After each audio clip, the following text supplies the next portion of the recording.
Dengan ditutupnya perbatasan selatan, para penyelundup kartel kembali ke laut. Namun kali ini, Amerika Serikat sudah siap. Angkatan Laut dan penjaga pantai kini rutin berpatroli di perairan dengan pesawat nirawak canggih, pesawat pengintai, dan kapal bersenjata penuh. Begitu target terdeteksi, tidak ada lagi ruang untuk melarikan diri. Pasukan penegak hukum bergerak cepat. Begitu pengejaran dimulai, operasi akan terus berlangsung hingga tuntas. Lalu, apa langkah kartel selanjutnya? Seberapa banyak wilayah laut yang telah mereka kehilangan?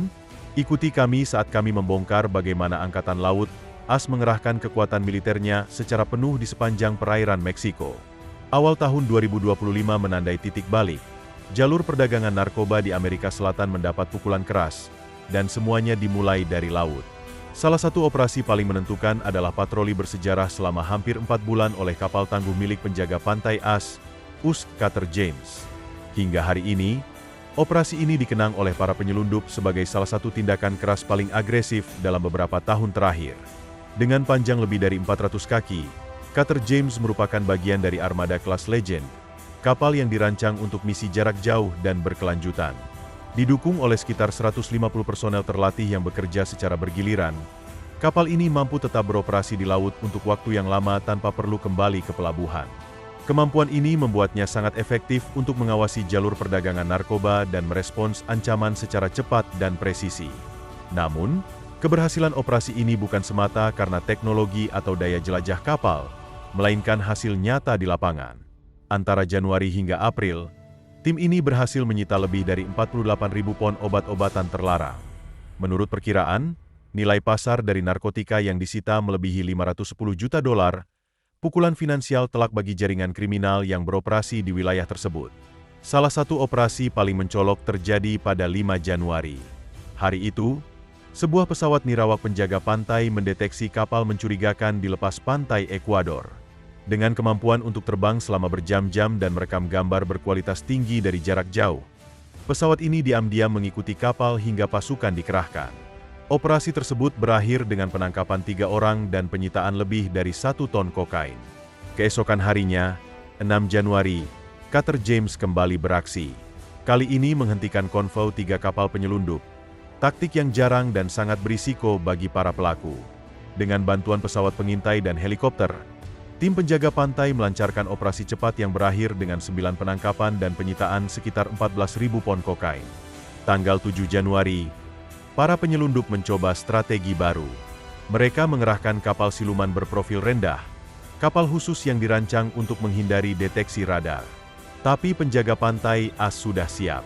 Unit helikopter Hitron, helikopter Interdiction Tactical Squadron, langsung dikerahkan. Dengan presisi luar biasa, penembak jitu mereka menonaktifkan mesin kapal tanpa melukai satupun awak di dalamnya. Respons cepat ini menggagalkan pengiriman lebih dari 8.200 pon kokain, mencegahnya beredar di jalanan AS. 11 hari kemudian, pada 18 Januari, para penyelundup kembali mencoba peruntungan mereka. Namun, saat mereka melihat US Cutter James mendekat, mereka panik. Dalam usaha putus asa untuk menghilangkan barang bukti, mereka melemparkan muatan narkoba ke laut. Kru Cutter James segera bergerak. Sebagian tim mengejar para pelaku dengan kapal cepat, sementara tim lainnya dengan hati-hati memulihkan paket-paket narkoba yang mengapung. Hasilnya, hampir 6.000 pon kokain berhasil disita dari laut, kerugian besar bagi kartel yang terlibat. Angkatan Laut AS juga memainkan peran krusial dalam operasi ini. Kapal-kapal perang seperti USS Minneapolis Estepol dan USS St. Louis memimpin operasi penindakan di seluruh Karibia, menargetkan jaringan logistik kartel besar seperti Sinaloa dan Jalisco New Generation. Namun operasi ini bukan hanya soal penyitaan. Dari setiap aksi, dikumpulkan intelijen strategis, mulai dari pola pergerakan penyelundup, identitas tokoh utama kartel, hingga metode baru dalam distribusi narkoba. Semua informasi ini kini dianalisis oleh Otoritas Keamanan Nasional AS. Untuk memperkuat operasi di sepanjang Gulf Coast, Departemen Pertahanan mengerahkan USS Gravely, kapal perusak canggih yang dilengkapi sistem radar mutakhir dan rudal jelajah Tomahawk. Ditempatkan di dekat perbatasan Texas, Meksiko, Gravely kini mendukung penjaga pantai dan patroli perbatasan dalam pelacakan rute narkoba, baik di perairan nasional maupun internasional. Dengan sensor dan sistem tempurnya, Gravelly telah menjadi kekuatan penentu dalam medan pertempuran ini. Setiap kali sebuah kapal penyelundup ditangkap atau jalur penyelundupan terbongkar, seorang tokoh penting dalam jaringan narkoba mengalami pukulan telak. Hal ini menimbulkan pertanyaan, bagaimana AS bisa selalu tahu di mana dan kapan harus menyerang? Jawabannya terletak pada unit intelijen gabungan yang jarang disorot, namun sangat berpengaruh, Joint Intragency Task Force South, JIAT South. Bermarkas di Florida, JIAT South tidak menunggu kejahatan terjadi. Mereka mendeteksinya lebih awal, bahkan sebelum menyentuh garis pantai Amerika.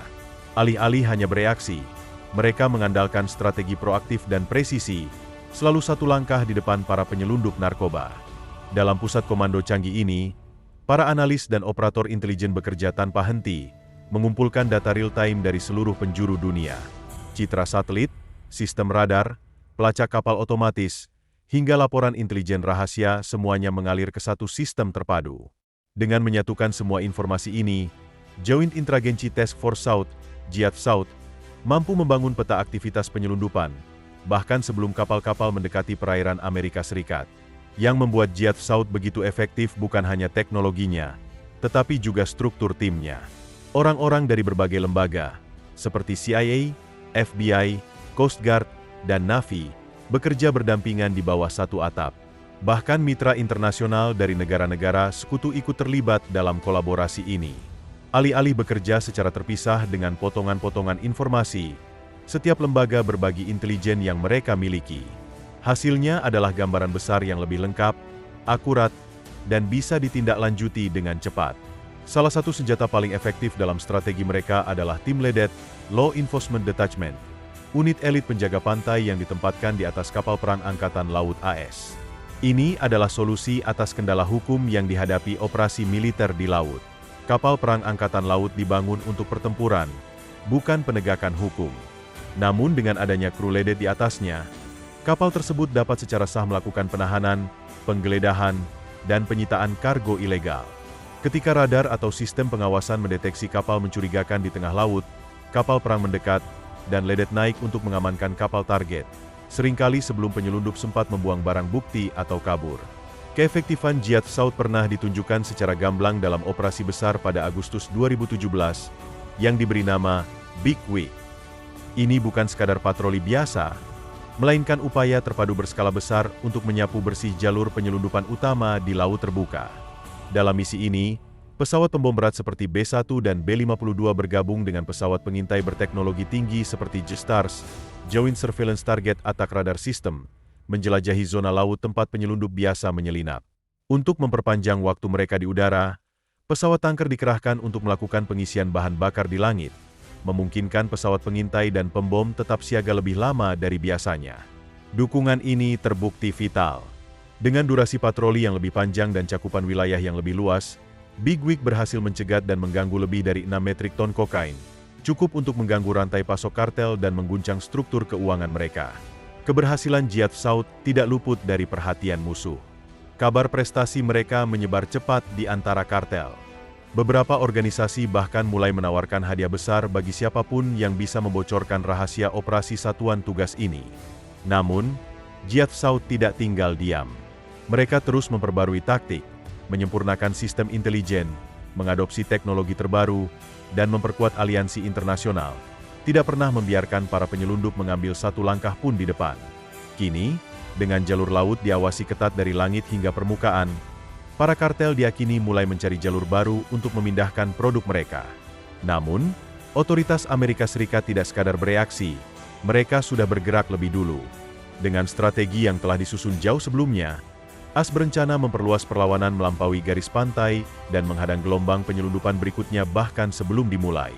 Pertanyaannya, apa metode mengejutkan yang akan digunakan kartel selanjutnya? Dan bagaimana JIAT South dan mitra-mitranya akan menghentikan mereka bahkan sebelum rencana itu terlaksana? Pertempuran melawan kartel narkoba memasuki babak baru pada awal tahun 2024, jauh sebelum perhatian publik tertuju ke sana. Diam-diam, tanpa sorotan media atau pernyataan resmi, operasi militer dan intelijen AS telah dimulai pada 20 Januari, hari yang sama saat Donald Trump kembali dilantik sebagai presiden. Baru pada 4 Maret, dunia akhirnya mendengar apa yang telah diketahui oleh lingkaran dalam. Amerika akan menyatakan perang terhadap kartel narkoba. Dalam pidatonya di hadapan Kongres, Presiden Trump tidak menyebut kartel hanya sebagai organisasi kriminal. Ia menyebut mereka musuh negara. Mereka berperang melawan Amerika, tegasnya, dan kita harus melawan balik dengan kekuatan yang setara. Tapi kenyataannya, perang itu sudah dimulai. 2 minggu sebelum pidato tersebut, Trump diam-diam telah menyetujui pengerahan penuh kekuatan militer untuk misi anti-kartel. Ini mencakup keterlibatan langsung kapal-kapal perang Angkatan Laut AS, serta kerjasama langka antara 7TH Special Forces Group Amerika dengan unit marinir elit Meksiko. Langkah tersebut mendapat dukungan resmi dari Senat Meksiko, yang menyadari ancaman nyata dari kartel dan menyetujui aliansi militer yang sebelumnya dianggap mustahil. Sinyal paling jelas dari eskalasi ini datang dari langit. Sejak awal Januari, setidaknya 18 misi pengawasan udara strategis dilakukan di atas wilayah Meksiko. Ini bukan sekadar patroli biasa. Drone MQ-9 Reaper, pesawat nirawak canggih, dikerahkan untuk memantau langsung pergerakan kartel. Dengan kemampuan terbang hingga 48 jam non-stop dan jangkauan lebih dari 1.100 mil, Reaper menjadi alat pengintai sekaligus penyerang yang revolusioner. Dilengkapi dengan sensor thermal dan kamera definisi tinggi, Reaper dapat melihat menembus hutan lebat dan melacak target dari ketinggian 5 mil. Tapi kemampuannya tak berhenti di situ. Drone ini juga bisa dipersenjatai dengan senjata presisi tinggi, termasuk bom ninja, rudal yang tidak meledak, melainkan mengeluarkan bilah berputar super tajam untuk menyerang target dengan mematikan, tanpa menyebabkan kerusakan tambahan di sekitar. Dalam langkah yang jarang terjadi, CIA memberikan akses langsung kepada dia untuk menggunakan drone ini. Kolaborasi intelijen dan penegakan hukum ini membuka babak baru dalam perburuan kartel, memungkinkan agen narkoba AS untuk menemukan laboratorium tersembunyi yang sebelumnya tak terjangkau, tersembunyi jauh di perbukitan curam dan hutan terpencil. Meskipun penggunaan pesawat tanpa awak untuk pengawasan kartel dimulai di bawah pemerintahan Presiden Biden, dinamika berubah drastis setelah Donald Trump kembali berkuasa. Sejak saat itu, jumlah penerbangan pengintaian di atas wilayah Meksiko meningkat signifikan, ditambah dengan kehadiran pesawat-pesawat baru dalam misi pelacakan aktivitas kartel. Salah satu yang paling mencolok adalah kembalinya pesawat mata-mata U-2, ikon intelijen era Perang Dingin. Meski sudah berumur, U-2 tetap menjadi salah satu platform pengintaian jarak jauh terbaik. Terbang di ketinggian hampir 70.000 kaki, U-2 dapat menangkap gambar beresolusi tinggi dari jarak lebih dari 300 mil, bahkan melintasi batas negara. Kemampuan ini memungkinkan pemantauan terhadap operasi kartel yang tersembunyi jauh di hutan lebat maupun kawasan pegunungan terpencil, baik pada siang maupun malam hari. Sementara itu, di perairan Pasifik, Angkatan Laut AS mengerahkan P-8 Poseidon, pesawat yang awalnya dirancang untuk perburuan kapal selam. Kini, Poseidon berpatroli di sepanjang perairan Meksiko, termasuk di sekitar Semenanjung Baja, memanfaatkan radar dan sonar untuk melacak kapal penyelundup. Sensor-sensornya telah membantu mengintersepsi pengiriman narkoba sebelum mencapai pantai California, memutus jalur laut yang selama ini menjadi andalan kartel. Pesawat pengintai penting lainnya adalah RC-135 Rivet Joint, yang berfokus pada pengumpulan intelijen sinyal. Alih-alih hanya melihat, Rivet Joint mendengarkan, memanfaatkan sejumlah sensor tercanggih di dunia untuk menyadap komunikasi radio, panggilan seluler, hingga sinyal terenkripsi yang digunakan oleh jaringan kartel. Setelah beberapa kali terpantau terbang di dekat pusat-pusat kartel seperti Culiacan, pejabat AS mengonfirmasi bahwa RC-135 telah membantu mengumpulkan informasi rinci tentang operasi dan kepemimpinan kartel-kartel besar. Hal ini menimbulkan pertanyaan penting. Apa langkah AS selanjutnya dengan intelijen sebesar ini? Dan bagaimana informasi ini akan membentuk fase berikutnya dalam perang yang kompleks melawan kejahatan terorganisasi? Sejauh ini, CIA tetap bungkam. Saat dimintai komentar, perwakilannya hanya menyatakan bahwa penanggulangan perdagangan narkoba di Meksiko dan kawasan sekitarnya tetap menjadi prioritas utama. Tidak ada konfirmasi tentang detail operasi drone maupun misi rahasia yang sedang berlangsung. Namun, sumber dari dalam mengungkap bahwa CIA sedang menyiapkan peningkatan dukungan terhadap unit-unit anti-narkotika khusus Meksiko. Bentuk dukungan ini mencakup latihan tingkat lanjut, teknologi pengawasan baru, serta taktik dan metode operasi rahasia, mengingatkan pada operasi hitam yang dilakukan lembaga itu selama Perang Dingin. Di saat yang sama, dengan kartel resmi diklasifikasikan sebagai organisasi teroris, muncul pembicaraan internal soal respons militer yang lebih agresif. Sumber-sumber dari kalangan militer dan intelijen menyebut bahwa Presiden Trump secara serius mempertimbangkan opsi serangan udara langsung terhadap markas kartel dan laboratorium produksi narkoba di wilayah Meksiko yang sulit dijangkau. Rencana ini, jika dieksekusi, dapat melibatkan kombinasi pesawat nirawak bersenjata dan jet tempur untuk menghancurkan pengiriman logistik, kendaraan distribusi, dan gudang penyimpanan narkotika. Diskusi intens tengah berlangsung antara Gedung Putih, Pentagon, dan pejabat senior keamanan nasional. Pemerintah Meksiko telah diberi pemberitahuan mengenai kemungkinan operasi ini, tetapi menanggapi dengan hati-hati. Beberapa pemimpin menyuarakan penolakan keras terhadap intervensi militer asing, sekalipun untuk tujuan penegakan hukum lintas negara. Di sisi lain, Ronald Johnson, calon duta besar pilihan Presiden Trump untuk Meksiko, secara terbuka mendukung serangan unilateral, bahkan jika pemerintah Meksiko menolak. Para analis meyakini bahwa serangan udara akan terjadi. Pertanyaannya hanya kapan?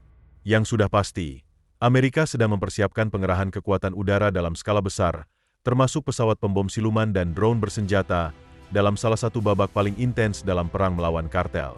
Salah satu senjata utama yang kemungkinan akan digunakan adalah B-2 Spirit Stealth Bomber, pesawat pengebom paling canggih milik AS, dirancang untuk misi strategis tingkat tertinggi. Mampu menempuh jarak jauh tanpa pengisian ulang bahan bakar, B-2 dapat menyerang dengan akurasi tinggi sebelum musuh menyadari keberadaannya. Dengan 4 mesin dan kecepatan lebih dari 600 mil per jam, B-2 terbang di ketinggian yang sulit dijangkau senjata kartel. Tapi kekuatannya yang paling mengesankan adalah kemampuan silumannya. Berbeda dengan pesawat konvensional, desain B-2 memantulkan dan membelokkan sinyal radar, membuatnya hampir tak terlihat. Jejak radarnya bahkan tak lebih besar dari seekor burung kecil. Warna gelap khasnya bukan sekadar untuk kamuflase malam hari. Lapisan khususnya, dikenal sebagai cat bola besi, menyerap hingga 80% sinyal radar, menjadikannya seperti spons yang menyerap energi radar. Ini membuatnya tetap tersembunyi, bahkan saat terbang di siang bolong. Ancaman rudal pencari panas pun diatasi dengan desain cerdik. Mesin B-2 disembunyikan di dalam struktur sayap, dan gas buangan didinginkan sebelum dilepaskan, menghapus jejak panas yang bisa terdeteksi oleh sensor inframerah. Dan B-2 tidak pernah beroperasi sendirian. Ia didukung oleh E-2D Hawke, pesawat pengintai Angkatan Laut AS yang bertindak sebagai penjaga siluman di langit. Dengan sistem komunikasi terenkripsi, Hawke mengirimkan data radar real-time ke B-2, memungkinkan pembom itu melihat medan perang dalam 3 dimensi tanpa perlu menyalakan radar sendiri, yang berisiko membocorkan posisinya. Ketika target berada jauh di bawah tanah, seperti bunker kartel atau fasilitas produksi tersembunyi, B-2 membawa GBU-31 jam. Bom pintar ini dirancang bukan sekadar untuk meledak, tetapi untuk menembus. Dengan ujung baja yang diperkuat, bom ini mampu menembus lapisan tanah, baja, dan beton sebelum meledak di dalam target. Dijatuhkan dari ketinggian hampir 50.000 kaki, bom tersebut membutuhkan sekitar 1 menit untuk mencapai sasaran, menghancurkan fasilitas tersembunyi, sementara B-2 sudah berada bermil-mil jauhnya dari titik serangan, tak terlihat, tak terdengar. Namun, B-2 Spirit tidak pernah terbang dalam misi secara buta. Sepanjang penerbangan, ia terus terhubung dengan jaringan komando militer AS. Satelit orbit rendah menyediakan peta medan terkini dan intelijen waktu nyata, sementara jaringan radio terenkripsi menjaga komunikasi antara awak dan pusat pengendali. Sistem Link 16 memungkinkan koordinasi diam-diam dengan pesawat dan unit darat lainnya, bahkan saat pembom ini masuk jauh ke zona musuh. Di dalam kokpit, sistem pertahanan elektronik canggih terus memantau ancaman radar. Jika pesawat musuh mencoba mengunci target atau meluncurkan rudal, sistem akan memberi peringatan instan kepada kru, memungkinkan mereka untuk menurunkan ketinggian, bermanuver tajam, atau mendaki cepat, semua untuk menghindari deteksi dan serangan sebelum musuh sempat bereaksi. Namun, yang benar-benar menggentarkan para pemimpin kartel bukan hanya siluman B-2, tetapi apa yang disembunyikannya di dalam. Tersembunyi dalam kompartemen internal, B-2 dapat membawa hingga 40.000 pon senjata mematikan.